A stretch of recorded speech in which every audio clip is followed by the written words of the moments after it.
Some of the world's most diverse ecosystems are found here in the coral reefs off Kenya's coast, but they're under threat.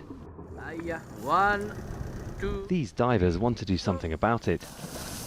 They're part of a foundation called REEFolution that was set up after a series of devastating coral bleaching events in the Indian Ocean.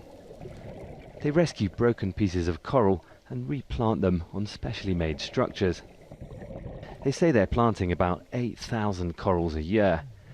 Yatin Patel, the project manager, says it's working. Because they get nutrients from all sides, they grow very quickly. So a piece which is this small in 6 months can become this big already.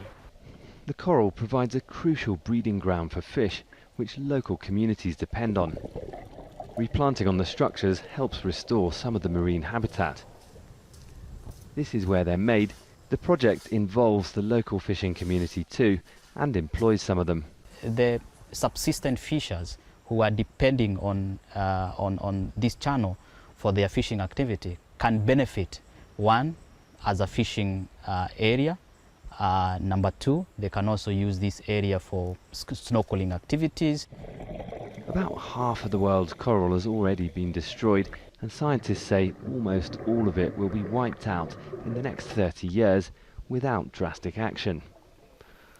One of the threats is industrial fishing trawlers. Nets dragged along the bottom of the ocean can destroy almost everything in their path. You can compare it with bulldozing down a forest to try and get some deer, but then after that there will be no forest, no more deer. The same is happening to the marine life. If you destroy the entire bottom, there will be no more life in the future. Changing climate is making coral bleaching events more frequent and more severe. The world's temperature is set to rise by more than 2 degrees. You can't think you can get away with not reducing carbon emissions by having ecosystems adapt to new conditions or to sequester more carbon and things like that. We need to reduce all the carbon emissions possible and then count on biodiversity to help with the rest. Replanting can help preserve existing corals, but if rising sea temperatures aren't stopped, there'll hardly be any coral left to replant. Malcolm Webb, Al Jazeera. PEPE CLARKE is the oceans practice leader with WWF International. He says climate change and overfishing is leading to the collapse of important marine systems like coral reefs.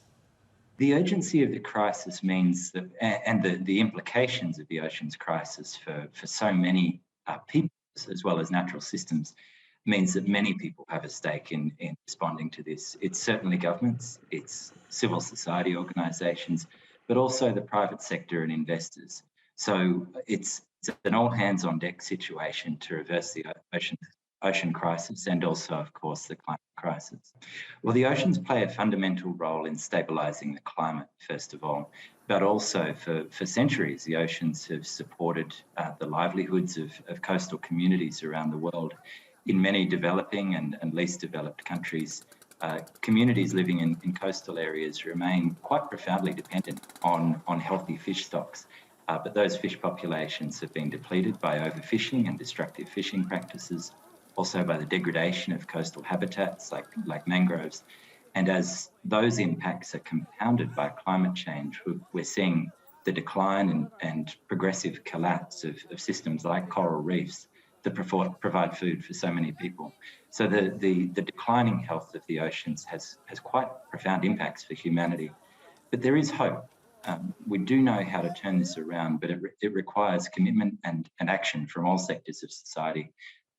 That's one of the opportunities presented to us here this week at the UN Oceans Conference, is to redouble those efforts to translate commitment into action.